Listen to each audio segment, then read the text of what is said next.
E aí, pessoal, estamos de volta com a aula do segundo ano, certo? Estou aqui, ó, com o nosso lembrete. Entra no YouTube, entra no Facebook, ativa o sininho lá no YouTube para você ser notificado, certo? Se você ser notificada também, certo? Das aulas que estão chegando, tá certo? E no Facebook, vai lá na nossa página para curtir a nossa página e acompanhar as aulas, tá certo? Lembrando mais uma vez, o pessoal que tem o Conecta Aí, vai no celular, tem acesso às aulas, você pode fazer perguntas através do Conecta Aí. As perguntas que antes chegavam pelo WhatsApp estão chegando pelo Conecta Aí. Então manda perguntas, se conecta com a gente, que a gente está aqui à disposição para atender vocês, tá certo? A aula do segundo ano a gente começa agora, papel e características das novas tecnologias versus as modificações que impõem ao mundo do trabalho, tá certo? A gente vai fazer também uma pequena revisão da aula de segunda-feira para que a gente possa dar continuidade, né? Lembrando que o conceito de novas tecnologias de informação e comunicação, certo? São as tecnologias e métodos para comunicar surgidas no contexto da revolução informacional, que a gente chama também de revolução telemática, ou terceira revolução industrial, desenvolvidas gradativamente desde a segunda metade da década de 70 e principalmente nos anos 90, não é isso? A imensa maioria delas, elas se caracterizam por agilizar, horizontalizar e tornar menos palpável, ou seja, fisicamente manipulável, o conteúdo da comunicação, por meio da digitalização e da comunicação em redes, mediada ou não por computadores. A gente tinha falado isso antes, não é? Não é necessariamente por computadores. Hoje a gente tem o celular, o tablet, a própria TV, não é? A Smart TV, a TV esperta, não é? Que também dá acesso a essas informações para captação, transmissão e distribuição das informações, seja ela texto, imagem estática, vídeo e também som, certo? E aí eu trouxe uma outra imagem para falar sobre isso, para dizer que todas as redes elas estão conectadas, Facebook, Twitter, Instagram, YouTube, tudo está conectado, né? Todas essas informações estão conectadas. Então, quando você posta uma informação lá no Instagram, rapidamente você consegue mandar para o Facebook, mandar para o Twitter, né? Você consegue mandar essas informações entre as redes sociais. Está tudo conectado, certo? Ainda revisando, a gente vai ver esse quadro que é importantíssimo, pessoal, que fala das 4 revoluções industriais. A gente tem aí, em 1784, a primeira revolução industrial, que basicamente era a mecanização, o tear e a força a vapor. Obviamente, existe uma evolução nessa tecnologia. Então, na segunda revolução industrial, a gente vai ter a produção em escala, a linha de montagem, a eletricidade e a combustão, que vem para substituir, por exemplo, a força a vapor. E na terceira revolução industrial, nós temos a automação, a robótica, computadores, internets e eletrônicos. Então, tem uma linha do tempo aí, né? 1784, a primeira revolução industrial. 1870, a segunda revolução industrial, 1969, a terceira revolução industrial e a quarta revolução industrial, que ela permanece, né? Ela acontece até hoje, não é? Que são os sistemas cibernéticos, a internet das coisas, as redes e a própria inteligência artificial. A inteligência artificial ela não está somente na indústria, ela está nas nossas casas, né? Hoje a gente consegue, por exemplo, utilizar o controle remoto da TV para poder falar e dar informações para a TV. E aí a TV ela consegue entender a nossa voz e responder, certo, a esses comandos, o comando de voz. A gente tem isso nos veículos também, né? Alguns veículos utilizam a mídia, né? O objeto de mídia, que consegue também compreender o comando de voz, que é a inteligência artificial, e a famosa Alexa, né? Que são aqueles pequenos computadores de inteligência artificial que você chega em casa, você fala para a Alexa e ela já liga a luz, ela abre cortinas, ela liga a TV, desliga a TV, ou seja, uma série de itens que são automatizados e que hoje já saíram do comércio, já saíram da indústria, já saíram das linhas de produção e estão nas nossas casas. Por isso que a Revolução Industrial, a Indústria 4.0, ela permanece até hoje, não é isso? Na indústria, a linha de produção será quase que inteiramente automatizada. Eu estou falando de futuro, né? Diminuindo radicalmente a mão de obra humana nas fábricas. Segundo o Fórum Econômico Mundial, até 2020, a automação deve eliminar 7 milhões de empregos industriais nos 15 países mais desenvolvidos. E a tecnologia, ela não ameaça apenas os trabalhos de produção, ela também já impacta diversas profissões tradicionais. O relatório também indica que até 2025, 1 em cada 4 empregos conhecidos hoje deverá ser substituído por softwares e por robôs. E aí a gente tem aquele exemplo, né, dos robôs aí que estão na linha de montagem dos veículos e eles já fazem a linha de montagem mais bruta, não é? Evitando inclusive acidentes, uma vez que é uma linha de montagem mais agressiva, né, mais robusta. Já substitui a figura da pessoa humana nesse processo, ficando aí a pessoa humana somente no processo de finalização. Para vocês terem ideia, nos Estados Unidos, funções típicas de advogados, elas já são feitas por softwares. Eles são capazes de analisar um grande volume de documentos, ou seja, dar uma celeridade aos processos, isso em apenas alguns segundos. Além disso, as máquinas elas sugerem ainda decisões a serem tomadas a partir dos processos que as máquinas estão analisando.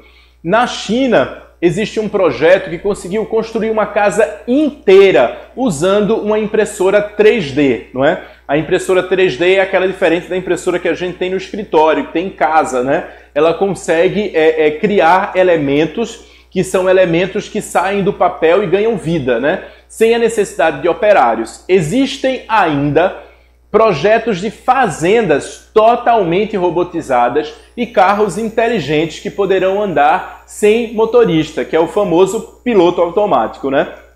Aí a gente tem um exemplo de uma impressora 3D, né? Logo do lado da impressora 3D a gente tem um projeto que ela desenvolve. Vocês podem ver que o projeto ele sai do papel e ele ganha, né? Ganha um formato, ele passa a ter um formato, por isso que a gente chama de impressora 3D. Essa é conhecida como uma das maiores impressoras 3D do mundo, certo? E a gente tem como exemplo um projeto. Isso aí é depois que a impressora 3D ela faz a impressão, ela gera projetos que são projetos gigantescos. E aí eu tenho um exemplo de uma casa inteira que foi construída com uma impressora 3D, tá certo? É a tecnologia substituindo o trabalho do homem. A gente tem um exemplo também na área médica, porque diagnósticos de doenças e cirurgias médicas, elas também estão sendo realizadas por robôs que atuam com precisão, substituindo o trabalho do médico. No jornalismo, testes já conseguiram que robôs produzissem notícias a partir da análise de dados. No telemarketing, os softwares eles já são responsáveis por parte do contato entre empresas e clientes, né? Em alguns casos, você liga lá para o telemarketing e um robô faz o teu atendimento e você consegue, por exemplo, gerar a segunda via de boletos, ter acesso à sua conta, ter acesso à fatura, ter acesso a alguns processos que antes uma pessoa teria que fazer essa intermediação e hoje a máquina ela já substitui, certo, a pessoa nesse tipo de atividade. Apesar dos empregos do futuro, milhares de postos de trabalho deverão ser extintos, já que a indústria 4.0, essa indústria 4.0, gente, por isso que eu não coloquei uma data, ela não para. Ela poderá aumentar a produção sem precisar criar novos postos de trabalho.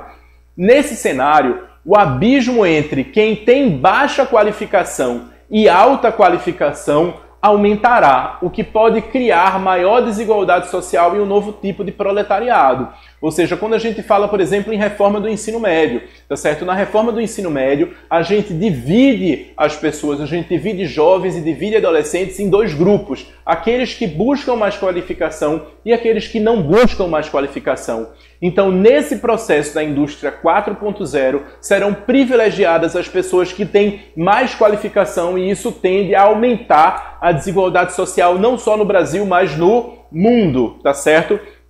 E lembrando, como eu disse a vocês, a tecnologia não está somente nas indústrias, certo? As nossas casas, elas tendem a ser automatizadas. Uma das coisas bem simples, mas que é muito comum, por exemplo, nas casas, são os porteiros eletrônicos, não é isso?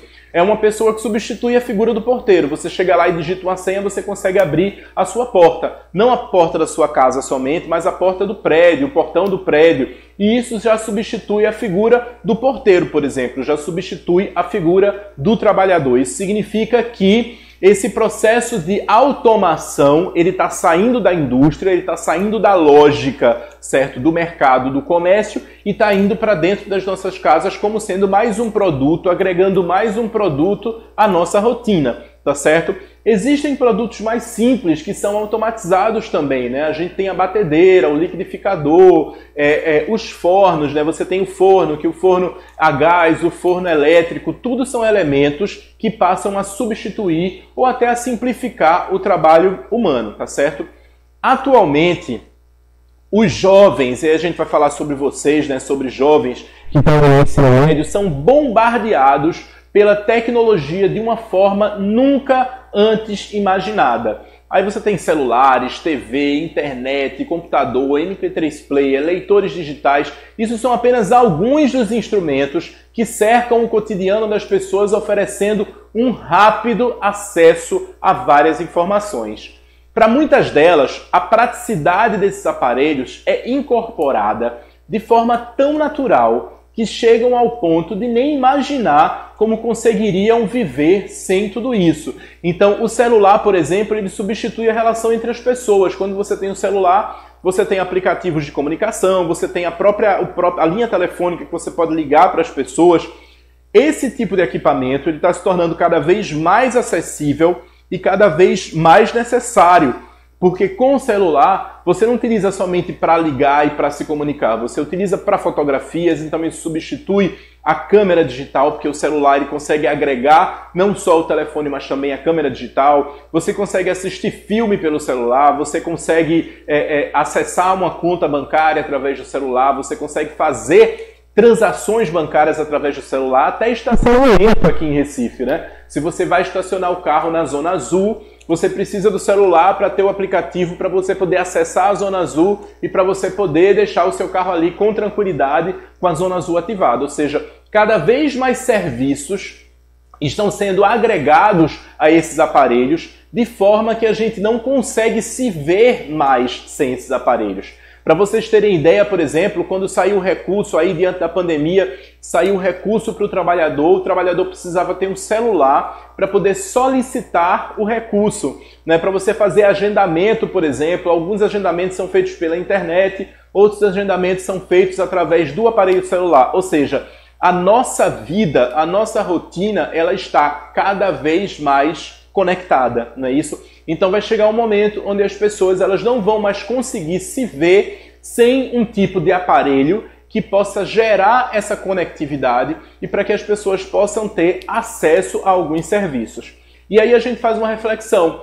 Uma vez que as pessoas não têm como comprar, como adquirir esses aparelhos que não são baratos, né, os smartphones, né, os celulares espertos, eles não são baratos, elas ficam à margem desses serviços. Se elas ficam à margem desses serviços, a gente está criando aí um campo gigantesco de desigualdade social entre as pessoas que têm acesso à conectividade e as pessoas que não têm acesso à conectividade.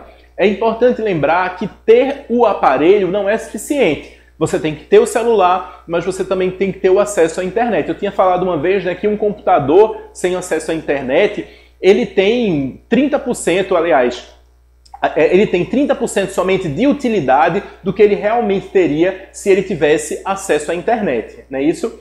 Então esse processo de naturalização, muitas vezes fomentado pela promessa de felicidade, então as pessoas acham que cada vez que tem um celular mais tecnológico, um celular que tem mais memória, que tem 2, 3, 4 câmeras, não é? Isso gera uma satisfação na pessoa e isso é vendido pelas propagandas que anunciam tais produtos. De fato, elas encobrem as desigualdades que nem sempre são discutidas, como eu falei para vocês. Em muitos casos, o preço acessível dessa tecnologia advém da exploração da mão de obra e da matéria-prima barata oriunda de países que sofrem com a miséria e com a desigualdade. Contudo, muitas pessoas nem mesmo sabem da existência desse tipo de situação. Mas eu comprei um celular que ele não veio de um país que está explorando a mão de obra. Gente, o aparelho é uma coisa, mas quando você vai para dentro do aparelho, né, tirou a capa do aparelho, todos aqueles mecanismos que funcionam ali dentro, eles são fabricados em tempos diferentes. Então, existe sim um sistema de exploração que faz com que o preço desses produtos eles diminuam, mas ainda assim, mesmo com um preço reduzido, eles não deixam de ser produtos caros e produtos de difícil acesso. Lembrando que, por exemplo, os aparelhos celulares, né, depois de um certo tempo, eles passam a ser defasados. A memória não cabe mais tanta informação, as atualizações preenchem a memória do celular, então você tem que mudar para um aparelho novo, além deles serem extremamente frágeis. E a ideia da fragilidade é justamente essa, para que esse mercado consumidor ele nunca pare. Então, depois de um determinado tempo, você vai querer mudar esse aparelho, você vai querer comprar um novo. Se você leva para consertar, o preço do conserto é o preço novo, você diz assim, eu vou comprar um novo. Então isso faz com que essa máquina de consumo, ela nunca pare, não é isso? Aí eu trouxe um exemplo, né, de uma menina que está ali com o iPhone, né, ela faz o meu iPhone está tocando. E do outro lado a gente tem a desigualdade social, a linha que divide a desigualdade social, né? O meu iPhone está tocando, né? Então a gente percebe que o acesso à tecnologia, ele não é para todo mundo, ele não é para todas as pessoas, certo? E isso está gerando cada vez mais desigualdade no mundo, não é? A nossa preocupação é em acabar com a fome, em acabar com a desigualdade, em reduzir violência, e o nosso foco enquanto humanidade é para as tecnologias, né? Isso, então as tecnologias elas também contribuem para a precarização dos postos de trabalho, uma vez que se dá conta da concorrência desleal, fruto da facilidade com que os aplicativos para smartphones e tablets tomam conta do mercado, dando possibilidade à criação de empregos alternativos. A gente vai ter como, por exemplo, a substituição de mercados de trabalho quando você tem os aplicativos para transporte, né? Quando você tem os aplicativos para motoristas particulares, né? O aplicativo ele substitui, por exemplo, a figura de uma pessoa que antes atendia uma ligação e dizia, não, a gente está mandando um veículo até você. Agora você faz tudo isso pelo aplicativo. Você paga a corrida pelo aplicativo. Se você quer pedir um alimento, por exemplo, você vai consultar aí um aplicativo para pedir alimento. Você entra lá, você já vê o cardápio, já solicita. Isso vai substituindo postos de trabalho e vai diminuindo essas vagas de trabalho no mundo. O Brasil é um dos países onde existe mais desemprego hoje, certo? Existe um desemprego altíssimo no Brasil. E isso também se dá, isso é uma política econômica, mas também se dá pela substituição cada vez maior dos postos de trabalho. Em alguns lugares, em alguns prédios, por exemplo, você tem a figura do porteiro. Hoje existe o porteiro à distância, que é um sistema eletrônico, certo? O porteiro ele fica numa outra localidade que não no prédio, e aí esse porteiro eletrônico funciona da seguinte forma, a pessoa chega, aperta ali o interfone, esse porteiro que está num outro lugar, que não é mais no prédio, ele atende essa ligação, ele tem a lista das pessoas que moram ali no prédio e os seus apartamentos, e ele pode ligar para aquela pessoa e dizer, olha, tem uma pessoa lá embaixo te esperando, e abrir o portão. Ou seja, o serviço automatizado, a tecnologia, ela também gera essa possibilidade do trabalho à distância. Lembrando que esse porteiro que está atendendo esse interfone nesse prédio, ele vai atender o interfone também em outros prédios. Ou seja, existe também o trabalho que vai ser aumentado. Esse trabalhador ele vai ter uma sobrecarga de trabalho quando antes ele trabalhava num único edifício, ele vai trabalhar em vários edifícios por conta desse processo de automação. Então, como exemplo, como eu tinha dito, temos os aplicativos de transporte particular, empresas de carona remuneradas, que através de aplicativo permite que usuários contatem um motorista particular de imediato.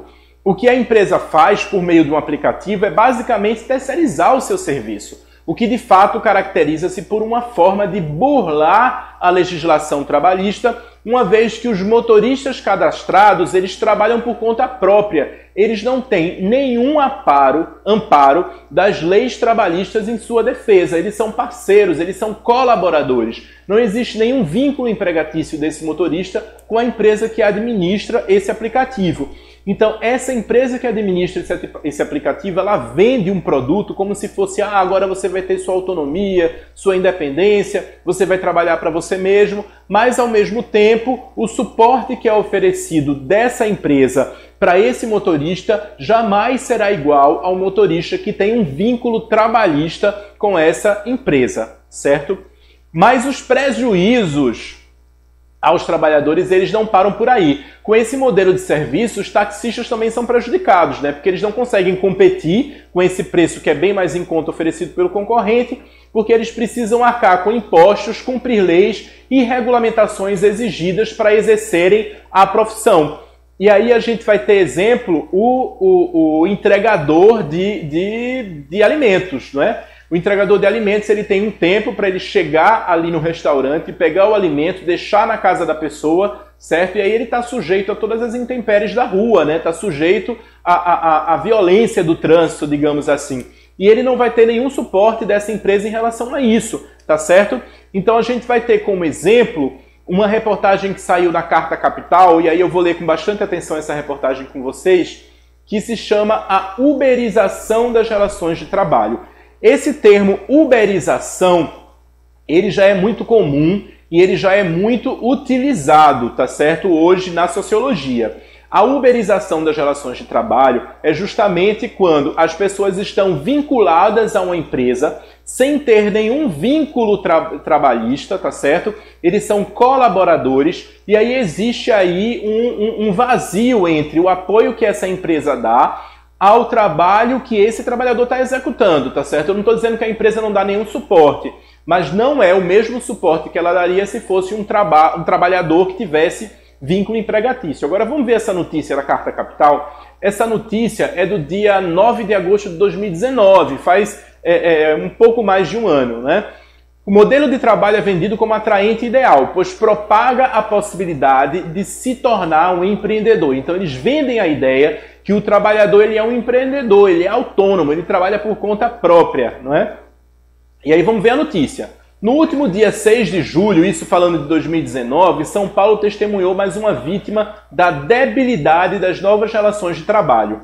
O motorista de aplicativo da plataforma, e fala aí o nome da plataforma, né? E o nome da pessoa, ele faleceu aos 33 anos após acidente vascular cerebral durante uma entrega, sem qualquer tipo de assistência, seja da empresa de aplicativos ou dos serviços públicos. O que aconteceu? O motorista ele passou mal no local da entrega. A cliente, né, que estava recebendo a entrega, ela chegou a entrar em contato com a central ali do aplicativo, né, que de maneira bem desumana se limitou a solicitar que a mesma desse baixa no pedido para que eles conseguissem cancelar as próximas entregas do mesmo, evitando prejuízos aos clientes do aplicativo, afirmando que nada pode fazer em relação ao estado de saúde do motorista parceiro.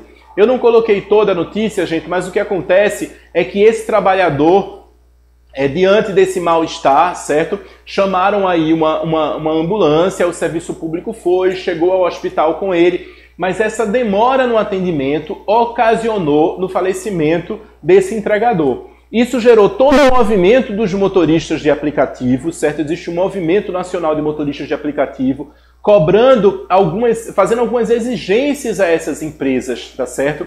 Exigências do tipo de dar suporte, principalmente à saúde do trabalhador. Lembrando que uma pessoa que está fazendo entrega numa moto tem um tempo de entrega determinado, né? Ele vai ter um tempo de entrega para esse serviço, né? Que pode não ser determinado, mas aí o motorista estabelece metas, né? Ele precisa fazer uma entrega para poder pegar uma outra entrega, para poder pegar uma outra entrega e poder conseguir dar conta da sua demanda do dia, tá certo?